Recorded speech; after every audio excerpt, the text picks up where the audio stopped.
The region called the Thousand Islands straddles the US Canada border where the St. Lawrence River runs between the two countries. It draws sightseers from both sides who ride riverboats between the picturesque and castle like island mansions. But US President Donald Trump's sharp trade measures and hostile words toward Canada are starting to sour Canadian tourists on American destinations. What we've noticed is a lot of our potential visitors, particularly on the Canadian side, they're quite angry. They're quite angry. They're quite hurt by what they see as policy and rhetoric that is attacking. Corey Fram is the director of the Thousand Islands International Tourism Council and says the change in tone is taking a toll. From what I'm hearing, and I've talked to travel professionals from the Canadian side, from the Atlantic to the Pacific this week, what they're hearing from their audiences, whether those are readers or whether those are bus tour passengers, is that some of their folks are telling them they're going to vote with their dollars and they're not going to come visit the United States. Canada and the US have long shared the world's longest peaceful border between any two countries. The two flags could fly side by side. But now Fram says he has had to adjust his marketing.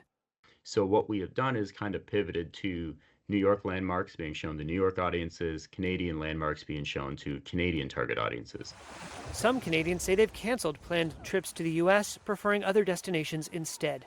I was planning a trip to LA to see a friend. However, we decided to go to Mexico instead. Zena Oakhill from Calgary spoke to Reuters from Cancun, Mexico. She flew south with her husband after canceling a road trip to Los Angeles. The constant jokes about annexing Canada, Canada being the 51st state, and that coming from the mouth of very high level political leaders, just put a very sour taste in my mouth. Travelers seem to be responding with their wallets. Flight data tracking firm Forward Keys reported new bookings to the United States from Canada have declined about 20% since February 1st, compared with the year ago period.